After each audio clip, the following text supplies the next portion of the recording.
Well, I'm so excited that we get to finally do this together, Jessica. I just want to let people know that Jessica, you run the Womb Centered Healing Temple online. Yes. And I've known you since the video challenge back in the day. We got to know each other through video, and then you dove into this womb work, and I didn't think that I was going to end up doing womb work, but I found myself there too. And so I've just been such an admirer of all that you've been doing all these years and all that you've given to the women's community around this, and men, of course, too. And you've just written this incredible BIo Mysitical Womb Journal that we're going to be mostly talking about today. And I would love for you to start with, first of all, the word biomystical is just delicious. If you want to just start us off with where that came from and just run with it. Well, that's a wonderful question. I love, going back to the beginning of how this all started. As you said, a number of years back, I started realizing that my holistic healing work was converging in the womb space. Mm-hmm. And I'd been working as a doula and a childbirth doula and mentor. I'd also been a massage therapist for a lot of years.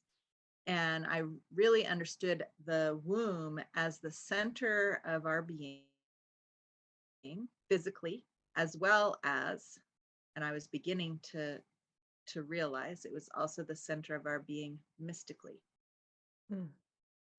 So biologically, it's the center of our being,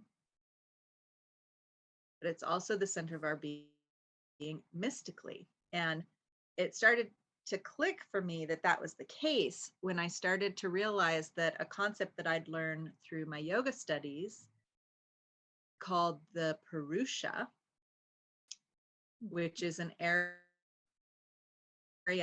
just below the navel and back towards the spine. Sound familiar? As in the biological location of the womb.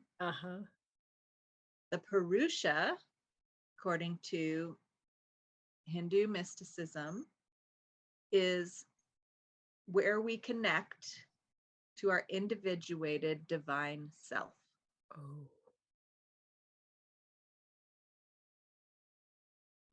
And not only that, I'd had the experience in my massage therapy training. I got trained as a massage therapist back in the early 90s by Judy Phillips of the Phillips School of Massage.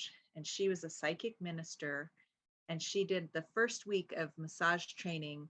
We didn't even touch each other. We were standing across the room from each other, slowly walking towards each other until we could start to feel each other's auras with our hands out in front of us.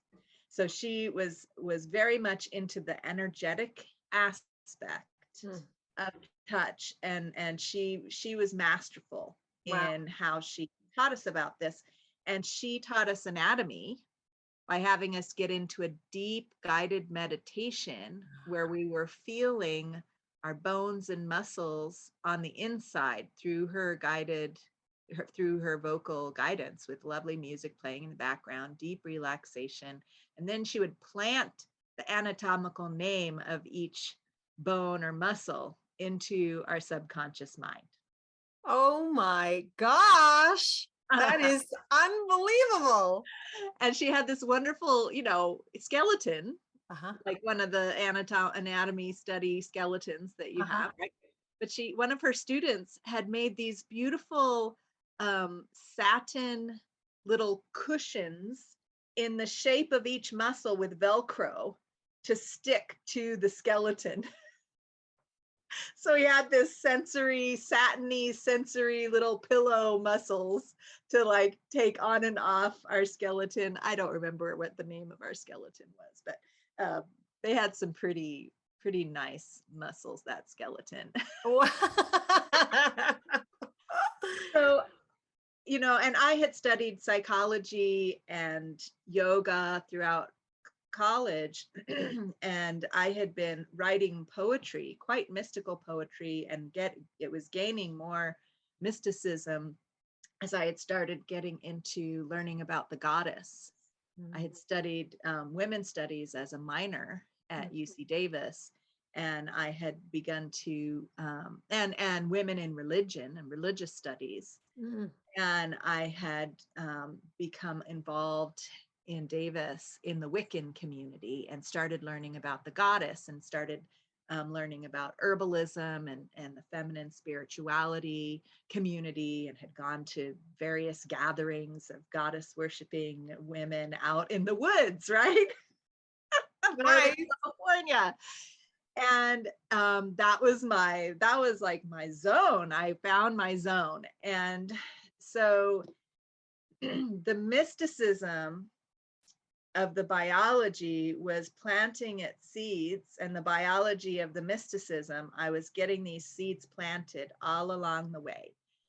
And as I got more into yoga is like BIo Mystical. We're getting into the mystical through our biology, right? We're feeling our bodies, we're breathing, we're connecting with our organs, we're connecting with our bones and our muscles by going through movements. We're learning how our physiology and our anatomy works through inner experience. And that deep focus on the biology takes us to a mystical place. Yes. And this concept of the Purusha being where we can most directly connect with our individuated divine self finally clicked to me when I started, as I became a doula and was, approaching the childbirth process as a spiritual awakening for the mother and the parents as well as the child. And it's a spiritual embodiment for the child. And it became very clear to me that the womb is the portal that spirits go through to take on physical form. So, not being a person, I never wanted to have children, but I had always from very early on known that my sexual energy was creative energy,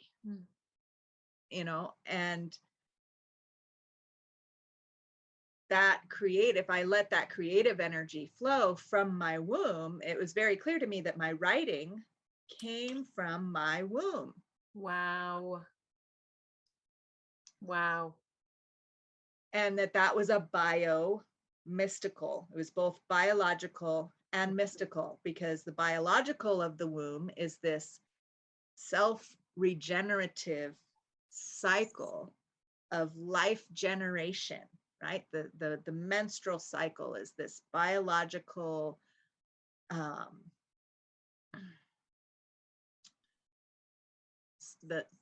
I want to say cycle, but that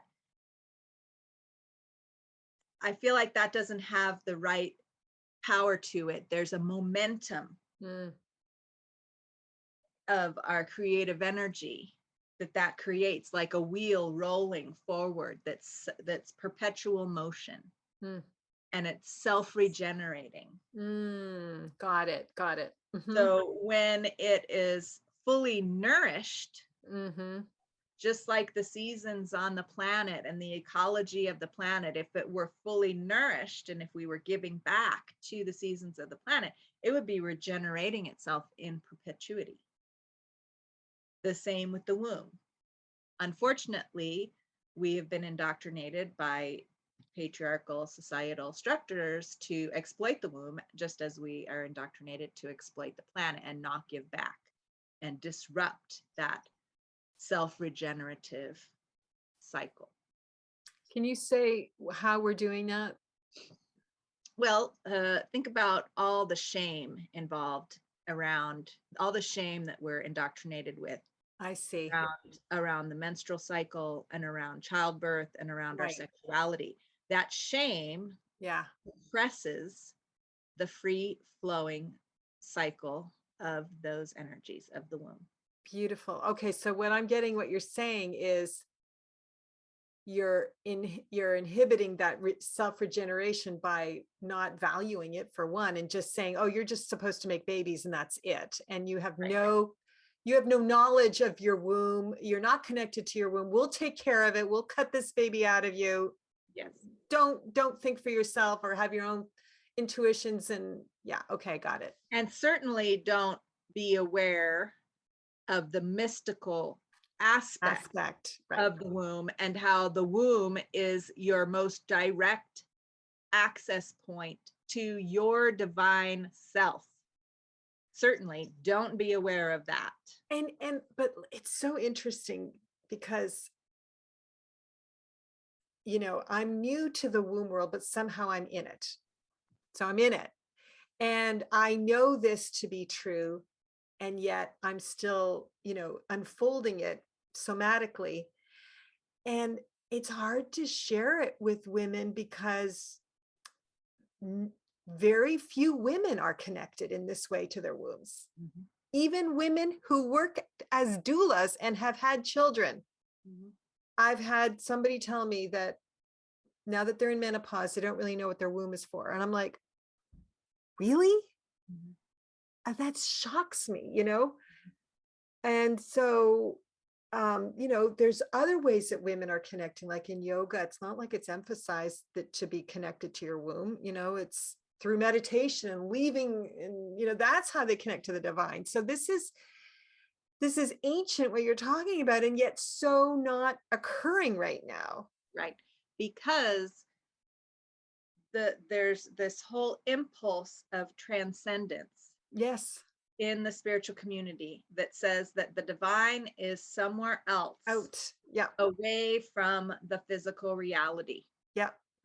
And the womb and womb-centered healing and womb-centered spirituality is getting us back to the origins and the essence of who we are and who we're meant to become, which is embodiments of the divine, which all of the prophets, right, from all of the spiritual traditions were trying to tell us before we then took it and twisted it to this, let's get out of here. Well, I'd like a list of those prophets you're referring to, because we could just start emphasizing, focusing on them. Well, the thing is, the problem is when you talk about Jesus or Muhammad, there's so much trauma that has happened with the twisting of those traditions. Okay, so you can't even access you can, it's for some people, we can, like mystical Christianity, you can access mystical Christianity, you can access mystical Islam, you can access mystical Judaism. Mm-hmm. And like I interviewed on my podcast a Muslim woman who was just starting to get into womb healing, mm-hmm. and becoming a doula. Mm-hmm. And she told me how she discovered that there's the written tradition of Islam, and then there's the oral tradition of Islam. And she discovered an oral story that she had not been told, mm-hmm. throughout her entire childhood and into her adulthood. But she discovered this oral story about the beginning of the world, where God was creating the world and all the beings and all of this, and the womb raised her hand. I mean, I'm just saying she raised her hand. She didn't really. I mean, maybe she raised a fallopian tube. Yeah, an ovary. Ovary. And said, hey, what if people disconnect from me? Yeah. And there's a word for the womb. One of the main tenets of Muslim spirituality is the word for the womb. I'm not remembering the word right now. Okay. Mm-hmm. And in that story, in that oral tradition story, Allah says, if people disconnect from you, dear womb. They are disconnected from me. Oh my gosh. Wow. Ow. That's incredible.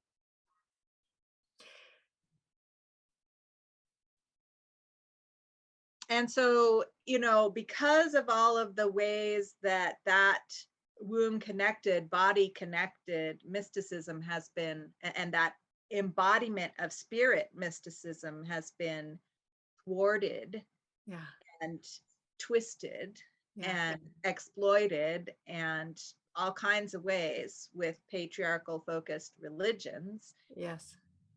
And patriarchal focused societal systems, which is, I could go on with the political, reasons for that, the Roman conquest and blah, blah, blah. But because that has happened, what can really be helpful is to start to reach back prior to the origins of those religions. That's why a lot of people are into Yeshua and Mary Magdalene. But even prior to Christian conquest, what was there prior to, Islam becoming so the story of Inanna, the goddess, can be found written in cuneiform on ancient clay tablets in ancient Sumeria, which is where Iran and Iraq are now. Yes. And the Black Madonna, who is a representation of the Sibyls from Africa, who were these powerful prophetesses. Yes. Female prophets that all of these religious texts, modern religious texts of Islam, Christianity, maybe perhaps even Judaism. I mean, it's all from the original text, right? Were from prophetesses from Africa. I just learned this, honestly. Where did you learn this from?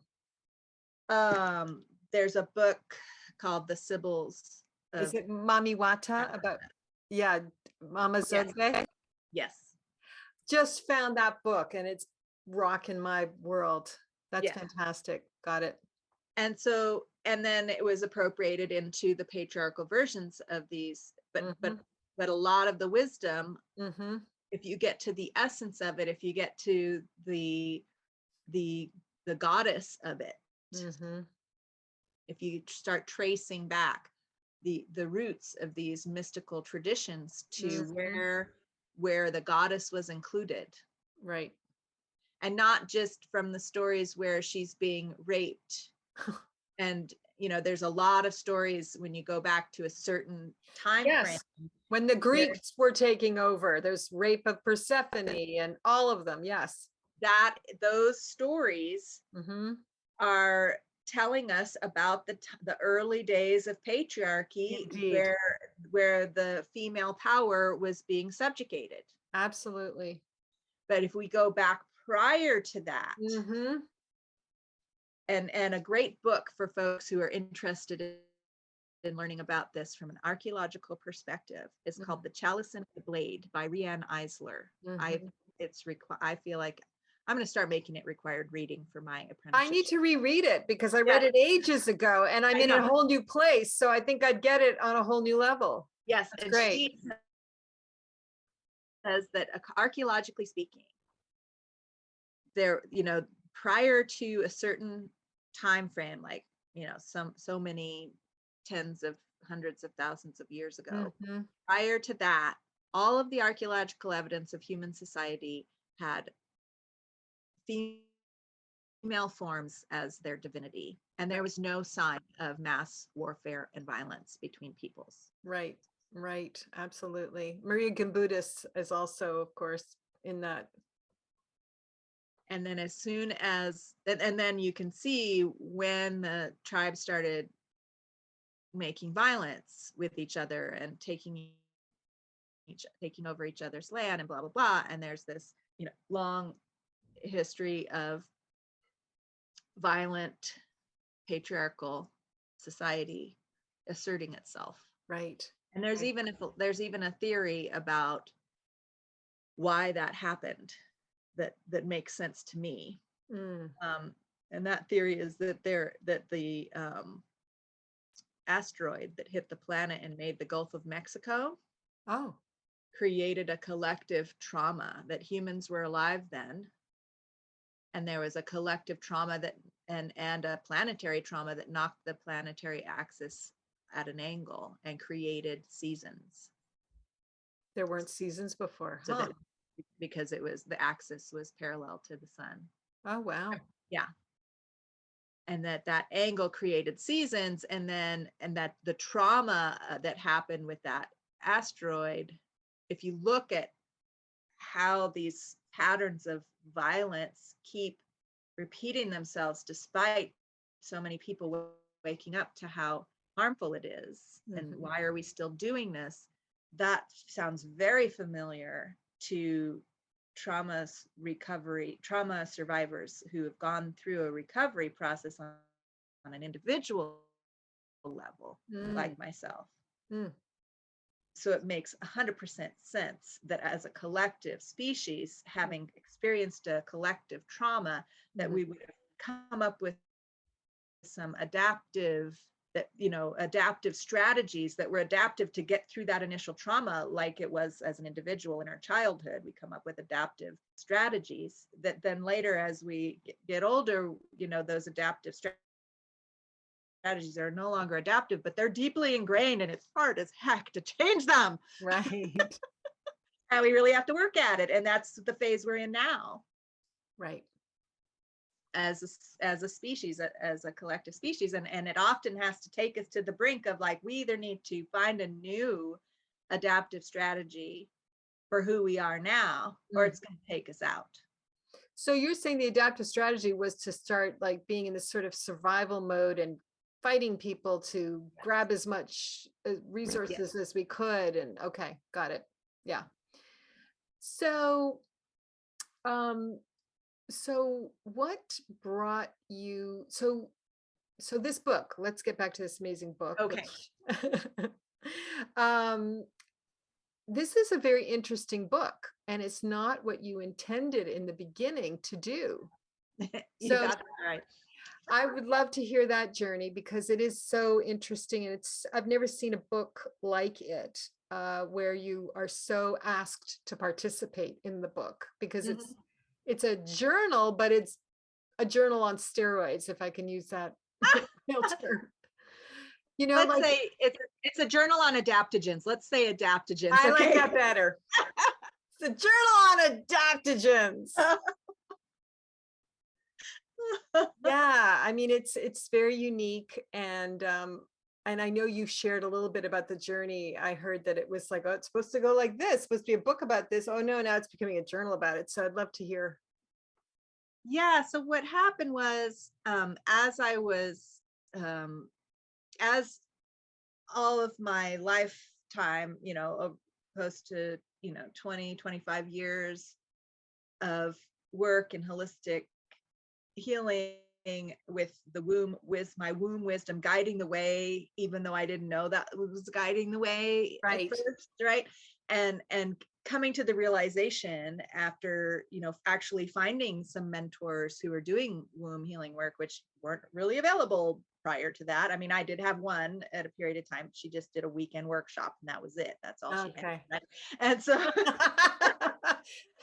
not enough for you, Jessica. Oh, but let me tell you, it was very good, because she introduced me to the idea of preparing for menopause 10 and more years prior to when it was happening. And what that looked like was actually honoring your menstrual cycle as a source of wisdom, because the terrible symptoms of menopause are actually the years of buildup of not listening to your womb wisdom that then come spilling out like an eruptive volcano during menopause, and perimenopause. so her main message that stuck with me back in my, late 20s, early 30s was, okay, we're not messing around with this, right? That was back when I was like, my health is my biggest priority.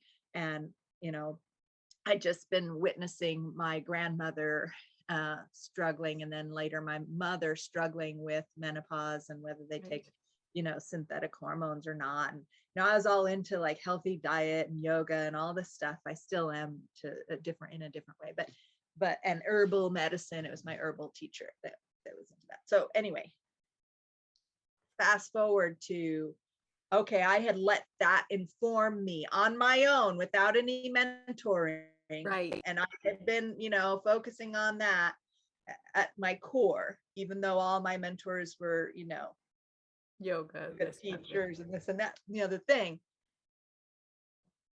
And it had gotten me to Harbin Hot Springs, where I got to be in the womb of Mother Earth all the time, right? Wow, right. But I didn't know to call it that, but the waters are very amniotic, right? Right. The aquatic body work that I was experiencing, I was like going back to. Oh God, I just experienced it recently. Oh, yeah. Gorgeous. And I eventually became certified as a water dance practitioner. And then after my first professional water dance session, COVID hit. I know. Anyway, so I'm longing to get back, especially since I have this assignment of creating my own aquatic bodywork methodology called amniogaia. Oh my God. So awesome. It's so great. We'll see when that takes place. Yeah. But anyway, so the womb is like guiding me, and I haven't even mentioned my own sexuality in that journey. Maybe that's another podcast, but how my womb is guiding me around that. Oh yeah. And I was coming to the realization that, oh my goodness, the womb is the center of my writing practice, my spiritual practice, my wellness practice, my yoga practice, my herbal practice. Everything in my life was centered in the womb. The womb is like the center of the body. So my body work practice and all the tensions that we build up in our body are around the instinctual urge to protect the womb space. Oh. Is it just the womb space or also the yoni? Because there's been, traumas held there too. Well, the yoni is include the vaginal canal included in the womb space. Good. In my terminology. Okay, so great. I say the womb space, and I say the womb space because this is for all genders. Right. I say all genders because back in college, I was giving talks on the 11 genders. Oh, okay. So there are 11 biological genders. Okay. That naturally occur.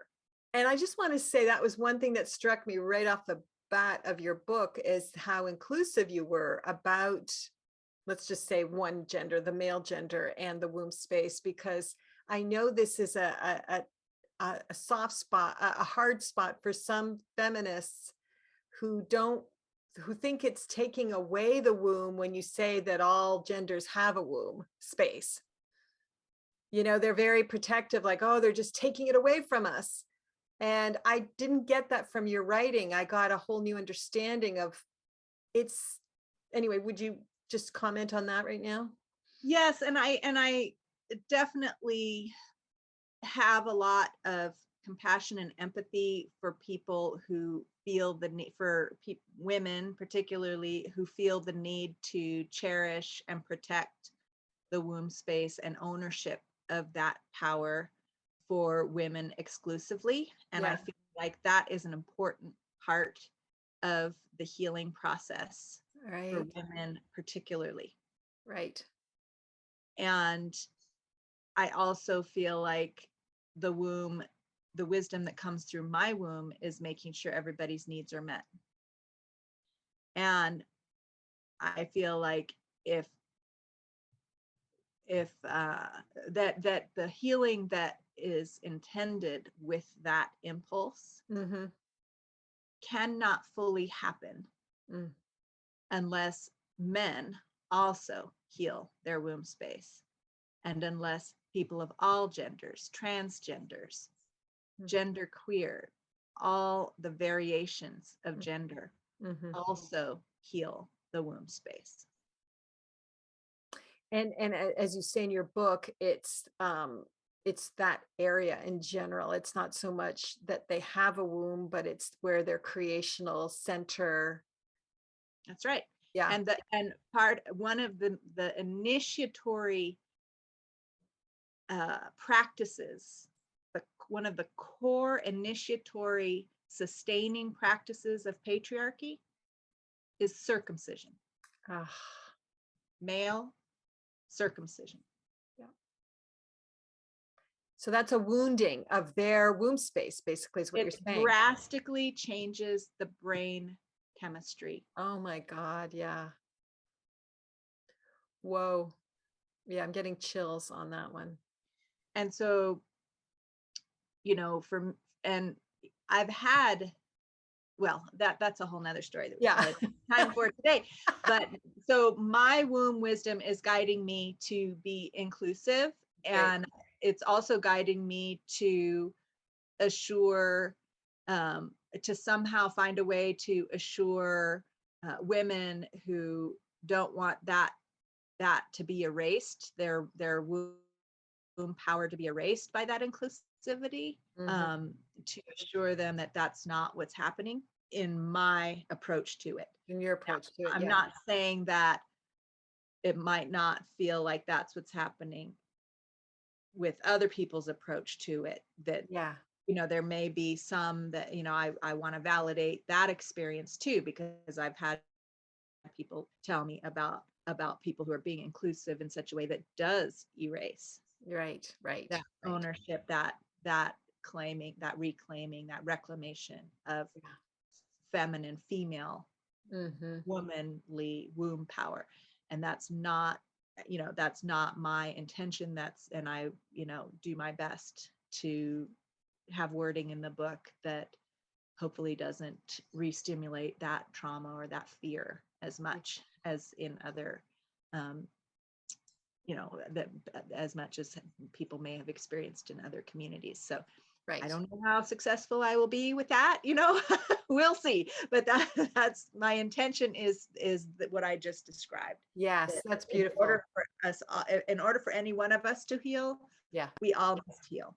And in my conversations with the goddess, if you will, I often ask, what are we to do with these people that are, these men that are so wounded, that are so empty inside, that there's just this addictive exploitation that they have to do? How are we? It's like they're addicted to it. They can't. They're completely dependent on exploiting others. And the answer I've received time and again is that as we heal collectively, as women and anyone who is of any gender who is connecting to their womb space, the more that collectively grows, it will grow big enough to hold the withdrawal symptoms when Mother Earth finally says, okay, I'm going to wake you up, biggest exploiter in the world, and I'm going to wake you up, biggest exploiter in the world. And I kind of have a feeling that there's some of those withdrawal symptoms going on right now.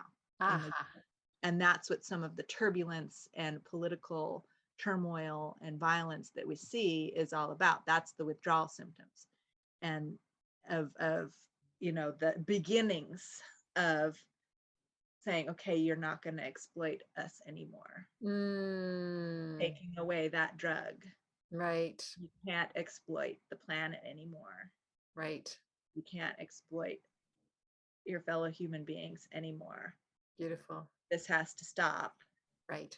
And that beginning, and then there's going to be some rocky roads. Right. So we needed to be at a certain place of strength, and Mother Earth has it. That's Yeah. the other message. We're not saving Mother Earth, she's saving us. Right. Exactly. Yeah. That's I've heard that. Yeah. So just to get us back on how it evolved into. Right. Thank you. Yes.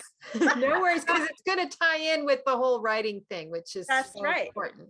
All of this. So here I am, like realizing this, and I get this download of the outline of the book, the BIo Mysitical Womb book. Okay.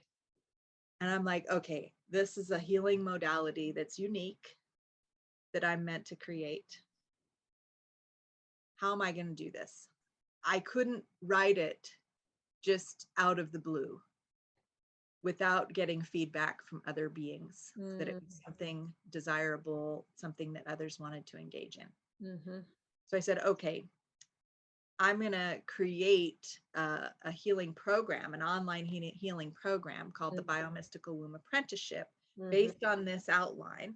I'm going to offer the first round of it for free for case study participants who are willing to write about their experience, so that I can include that in the book and in my own awareness of how is this actually helping people? What's actually happening with this healing modality? I didn't know. Nobody did the BIo Mysitical Womb.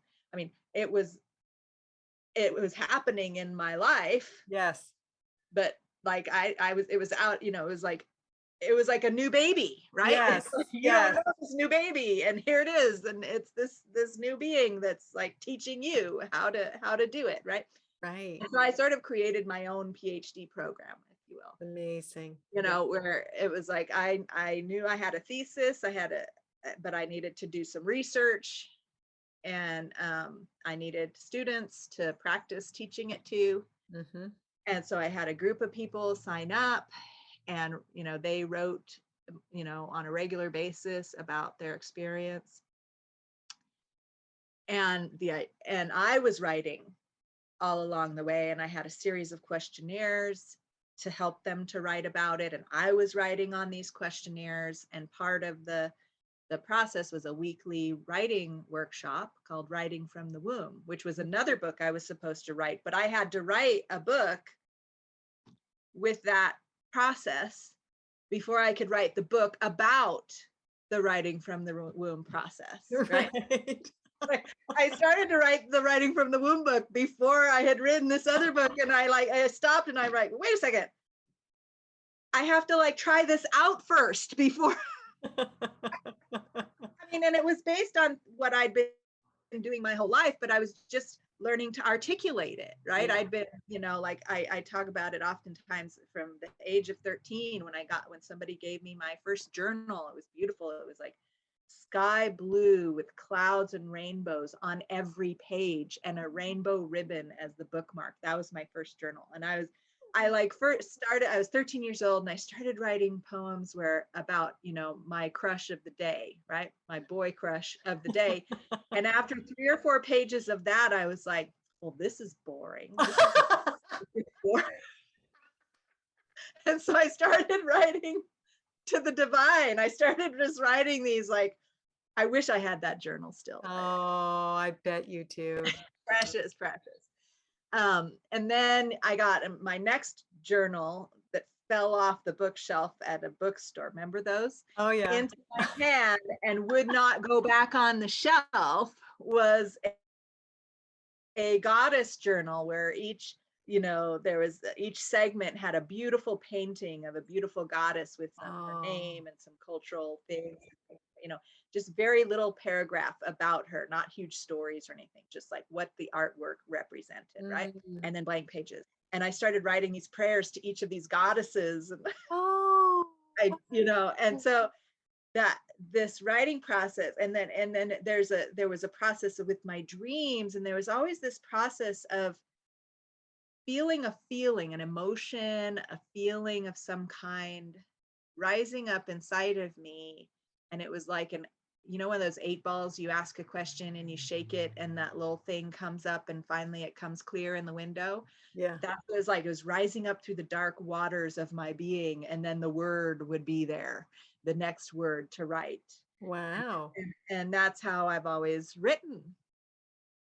Beautiful. And then I was like, well, how do I share this process with Mm. others, right? Mhm. So that was a big question. So I got this, and I was writing this BIo Mystical as I'm doing these 2 years worth of this apprenticeship program. And at one point I tried to get out of it. I tried to write like a little mini herbal book based on vaginal steaming, based on the teachings of another teacher. Okay, she had a great format. Okay, I'm just gonna. And that, oh my goodness, I can't tell you how many wrenches got thrown in the works of that escape plan. That was a no from the universe. From That was a definite no. It was a brilliant book. I was like, it was beautifully designed on Canva and all these things. Oh, I still have the PDF, but and I can use it for like if I want to do an herbal, program or something. But that was like, boom, no. no. And then I was like, back to it, and I realized at a certain point, it's infinite. The BIo Mystical Womb book as a book with Yes. pages filled with words, I was never going to be done. And the writing process, the creative writing process that all my book writing mentors were, promoting for us to do. I joined various book writing, trainings. You know me, I'm like, give me your free 21-day journey, or even, there were even ones that I paid for. And they all said, don't do any editing until you're done. Right. And I was never going to be done. No.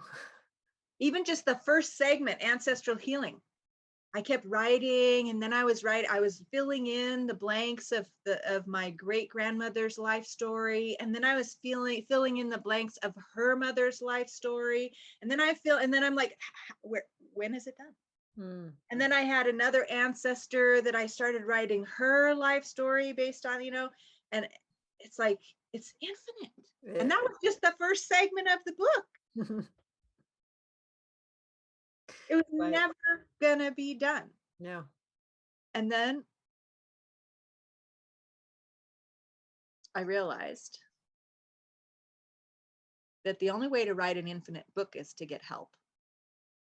And I'd already done that. I'd already, collected all these writings from these case studies. And how did I do that? I had this series of questionnaires based on the structure of the book. And I realized the book's already done. I can edit it. And so I just gathered the questionnaires and reformatted them to be in the book. And then I collected a sampling of excerpts of my writings and the case study writings for each of the segments, and put a whole bunch of blank pages in between. And there it was. And how have your participants responded to this way of connecting to the womb through the writing? Like this is your thing. You have a lot to do with the womb, but this writing womb thing, how is that impacting the women compared to other ways to connect to the womb, let's say? Well,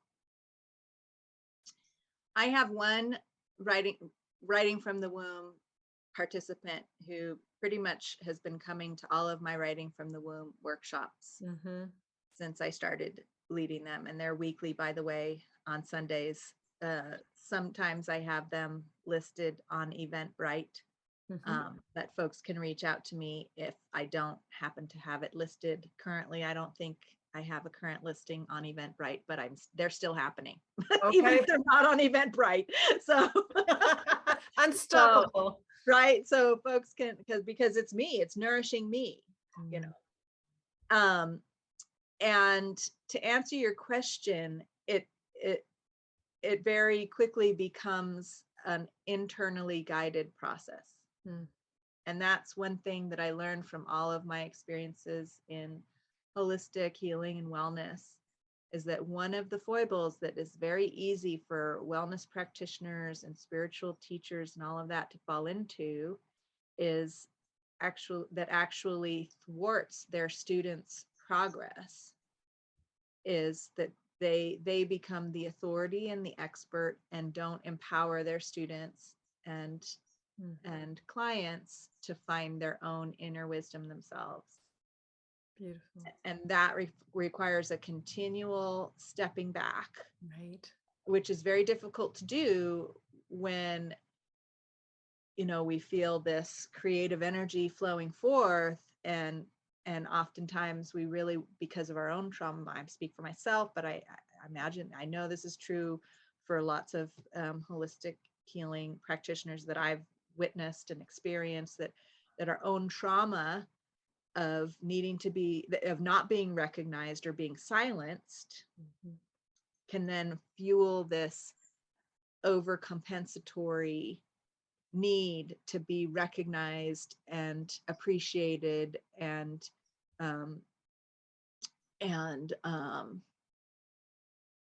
honored by our students as the source of wisdom and guidance in their life. Right. So we can get really pushy with that. So good. And it really, you know, really, because of my own experience with teachers who did that, and really to the detriment of my process, and getting free of that, those kinds of teachers, and having a complete allergy to that kind of teachers teaching and mentoring at this point. I'm even allergic if I try to do it. And you know, if I end up finding myself getting a little bit too like, but I know this thing that I know could really help you. Right. If I have any of that energy, I have to back up. And luckily, the people that come to my programs and the way that I set it up is that everybody is welcomed to give me feedback, which is another thing that's not often seen in training programs like that, where as soon as that teacher gets themselves up on a pedestal, they disallow students to give them any kind of feedback, and, you know, gaslight and turn it back around and get into all kinds of, you know, unhealthy patterns. So the people that come to me, if I end up doing that, will say straight up, you know, that's not working for me. I'm like, oh yeah, you're right, it's not working for me either, let's find another way. Good for you. That's good modeling. That's good leadership. That's amazing. Yeah. And so the book, the essence of the book is, I'm not the expert on this. You're the expert on this. The reader is the expert. In fact, the reader is actually the writer. It's brilliant. Of the book, because, you know, all I can do is hint, plant seeds, and inspire based on things that have been hints, seeds, and inspiration for me. That's so beautiful.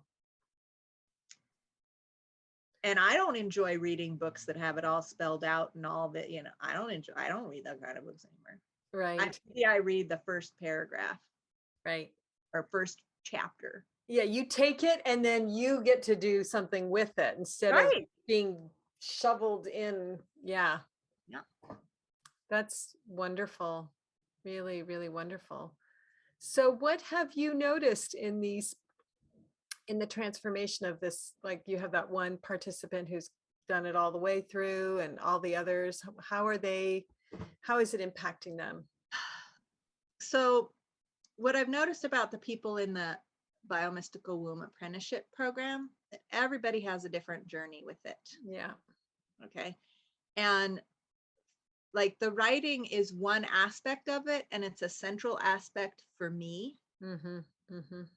But there's many other aspects that are included in the apprenticeship. And that's why I call it, it's like a smorgasbord. Okay. So it's not, you know, a lot of people go into a training program and they expect to be given, you know, this is your material for this week and you need to consume all of it. Right. And then you go to the next week or the next month and you consume all the material for that week or that month. Mm-hmm. That's not how this program is. It's impossible to consume all the material for each section. Mm-hmm. Because what happens, in fact, what often happens with folks who engage with this biomystical womb work is that they make the commitment to buy the book, for example. I haven't gotten any reports back. It's just fresh off the presses, right? I haven't quite gotten any reports back yet, except one gal said, yeah, it's sitting over there on my bedstand.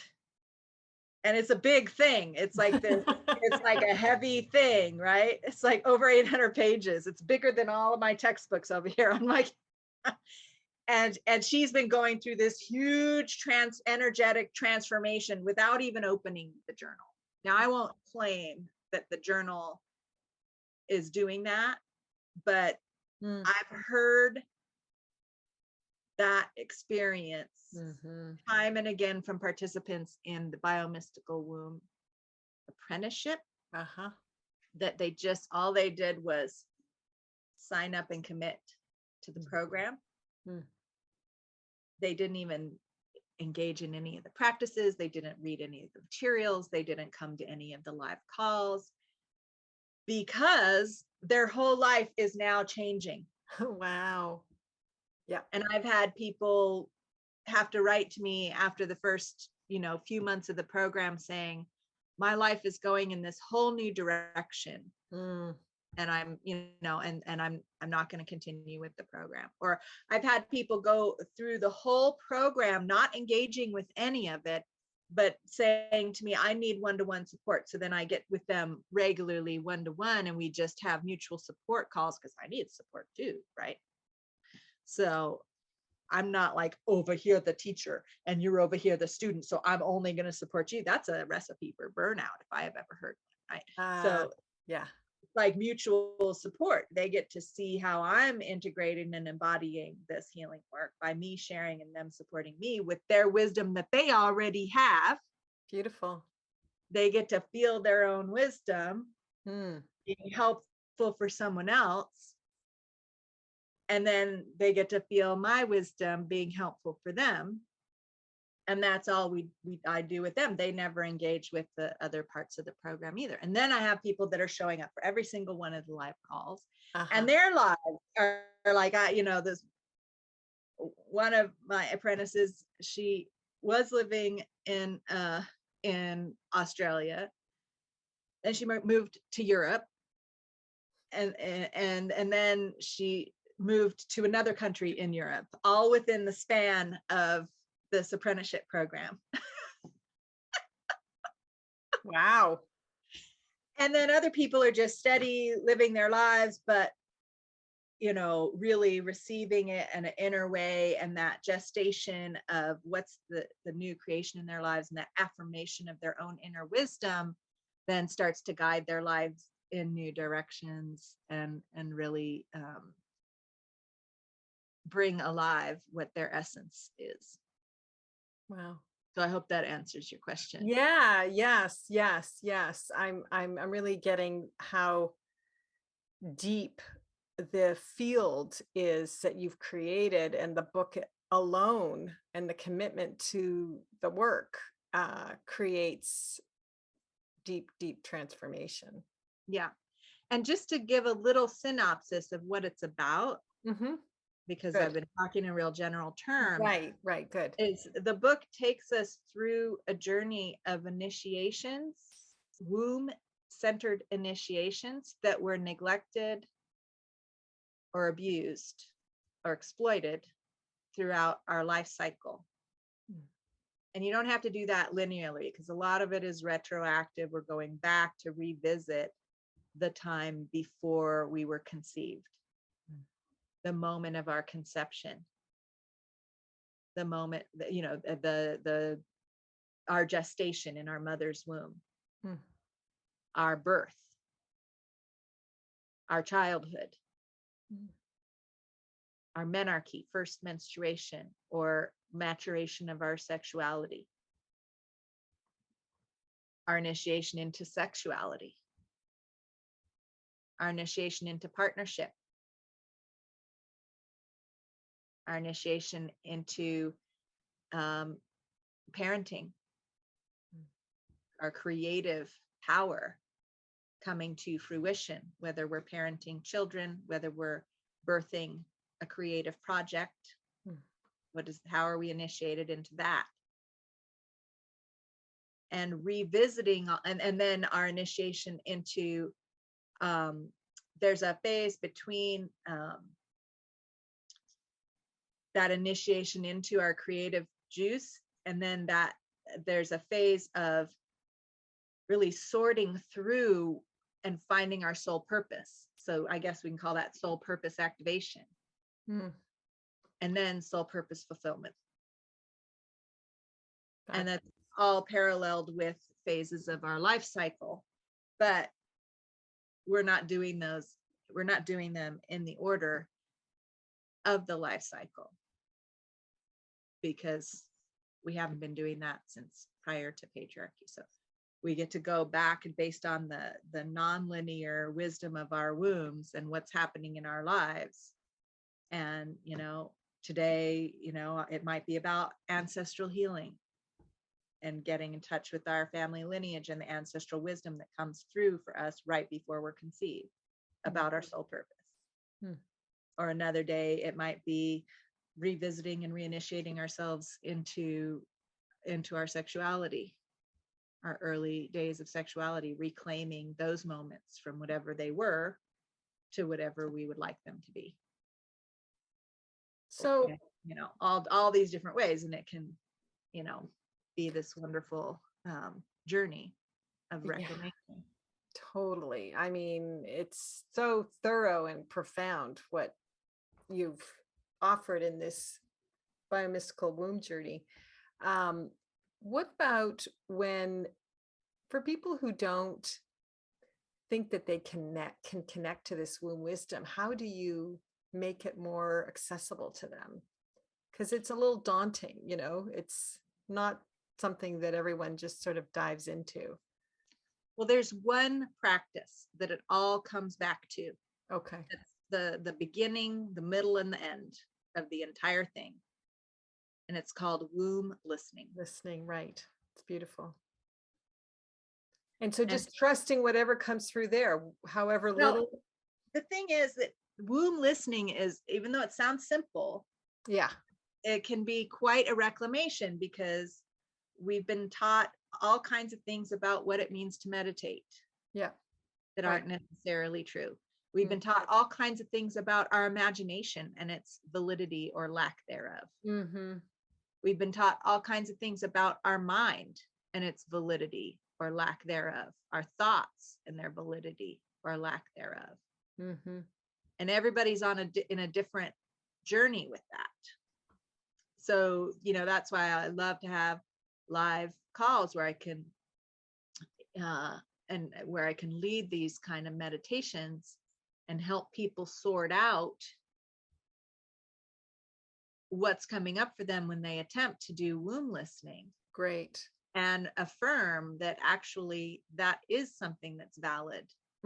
Oftentimes I hear people say, well, it was just my mind the whole time. Well, there's a direct line from the womb to the brain. Right. And if we look at it through a particular lens, any thought that comes up can be a doorway, a key, a symbol, a message, a way through to womb wisdom. Right. Beautiful. So any memory that comes up, any body sensation that comes up, any imagination that comes up. Wow. And so then you start to build trust in this womb listening. And that's the thing is, people say they have a gut feeling when they refer to their intuition. I say that's your womb feeling, your womb space. I love that. Right? Yes. And we have more brain matter in our bellies than we do in our heads. Good point. But are they talking about that? They're not saying there's brain matter in the womb per se. Yes, well, there is tons of brain matter in the womb space. Is there? Tons. Oh. And there's a direct nerve from the brain to the womb. The vagus? Yeah. Yeah. Which Cool. you don't find that information in a lot of textbooks. But. No. Yes, I found out that it goes to the cervix, and that was very enlightening. Yeah. And so we don't know how to trust our intuition. Right. And I was just talking with a friend today that and it helped me to clarify, how I've built trust with my intuition. Mm-hmm. So my intuition usually doesn't say do this in some kind of certainty. It gives a picture or a feeling about a certain situation that inspires me to experiment in a certain direction. And if we receive that inspiration like that, if we receive the imagery as an inspiration to make a hypothesis and have some experimentation, just like my message to write this book, I got the very clear outline of the book, but then I had to make a hypothesis. What will happen if I write this book? Who's going to want to? I had to ask questions. Who's going to want to read it? How will I know if it's beneficial? Oh, I could do an apprenticeship program, because I had 2 people ask me for an apprenticeship program after I got that outline. As I'm asking questions, then I get feedback from the universe. Right. Oh, I'm supposed to do an apprenticeship program. Okay. And then the whole time it's an experiment, and you're taking feedback and letting that adjust your course and listening to your womb wisdom and your inspiration and your imagination and how your body feels and your thoughts and your memories and all of that and how it comes together. And that can feel overwhelming, but it expands us to be the all-inclusive divine beings that we are. Because what's the divine but everything all at once? And if we're going to be embodiments of the divine, we need to heal our nervous system and expand our nervous system and our bodies enough to be able to experience everything all at once. No small order there. Yeah, who knew we were going to land there, huh? That's amazing. I think we've just scratched the surface, honestly. This has been amazing. I mean, really. Any last words, or do you feel like this is good for this first segment? Yeah, that's probably good. Those last words, expanding into everything. Expanding into everything. That's a whole biomystical exploration right there. Jessica, this has been amazing. Thank you. And I look forward to the next time we talk further about this. And the book is available on Amazon. I'm going to have a picture of it up in the corner. Okay. I should have done that as my background. I wasn't thinking. And yeah, so this book is available on Amazon. I'm not sure if it's available 100% on Amazon yet. Okay. I haven't checked. Okay. I'm doing it through Ingram Spark, which allows me to be my own publisher more great. than Amazon does. They will distribute it to Amazon, they say, but I haven't checked if they've done that yet. Okay. But I have a web page where folks can place their order. So I'll give you the link. Perfect. Yeah. Perfect. Great. Well, this is an amazing book that, if you're interested in connecting to your womb wisdom, this is it, your womb listening. And I'm so delighted that you've done this. And I thank you for the work that you've done in listening to your womb wisdom to create it in this particular way, very unique, empowering way. Well, thank you for having me on your show. And I look forward to sharing about your show with folks too, and this interview with folks. So Awesome. Thanks a lot. You're welcome. Until next time. All right.